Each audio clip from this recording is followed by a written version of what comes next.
We've all been there. Monday morning, you are entirely locked in on a new goal. You put in the work Tuesday, you slip a bit on Wednesday, and by Thursday, that initial drive has vanished. You stop trying altogether. We usually blame our discipline. We tell ourselves we're just not motivated enough, or that we'll start again when the timing feels right. But the friction isn't a lack of willpower. It's the mere existence of a plan B. This is the safety net paradox. When your brain detects an easier alternative, it throttles the energy required to stay on the harder path. It stops fighting. To see how this works in practice, look at a boy named Sanjay. He grew up in poverty with almost no path to success, yet he eventually managed to run his own business. He didn't get there by finding more motivation. He got there because life took away every other option. Achieving consistency isn't about willpower. It's about the deliberate elimination of your fallback options. Sanjay spent his early years blaming his circumstances for his lack of direction. His father had left, and his mother worked multiple jobs just to keep their small room in the chawl. Sanjay used that struggle as a reason to do nothing, skipping school to hang out with a crowd that had already given up on the future. He focused entirely on the unfairness of his life. As long as his mother was there to provide a meal and a roof, he could afford the luxury of being a victim. That luxury ended when his mother passed away suddenly from years of physical exhaustion. For Sanjay, that safety rope completely snapped. He was now the only person responsible for his younger sister.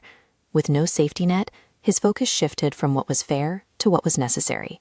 Within days, he was at a local restaurant mopping floors and washing dishes, the lowest status job available, but the only one that offered a steady meal.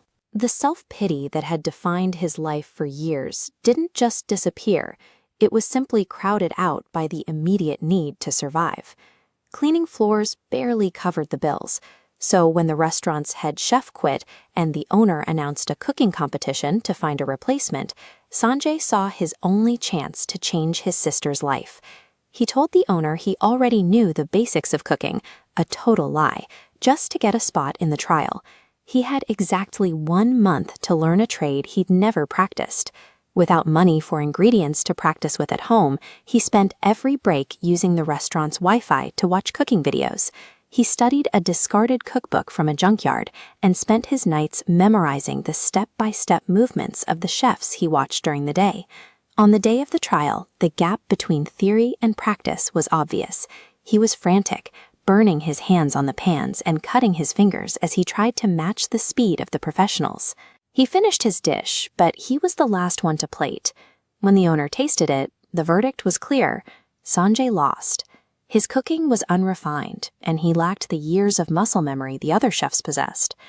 At this point, the story usually ends. This is the moment where most of us decide that our best wasn't good enough, and we look for a way out. Most people expected Sanjay to stay home the next day. After failing so publicly, showing up to mop the floors again would be an admission that he was back at the bottom. But the next morning, Sanjay was there. He picked up the mop, went to the same spot on the floor, and started working. By picking up that mop, Sanjay showed he was no longer working for a specific outcome or an ego boost. He was simply doing the work that was in front of him because he no longer gave himself the option to quit. The owner watched him for an hour before calling him into the office. He was still frustrated by the lie, but he couldn't ignore the fact that Sanjay had learned more in 4 weeks than most people do in a year. The owner offered him a new role as an assistant. It wasn't the head chef position, but it paid 5 times his cleaning wage. He wanted Sanjay's ability to learn and his willingness to work, regardless of the circumstances.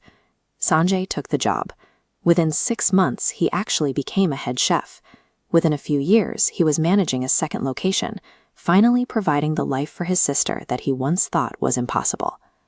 Consistency isn't a feeling you wait for. It is a system you build by burning your bridges, closing your exit doors, and showing up the morning after you fail.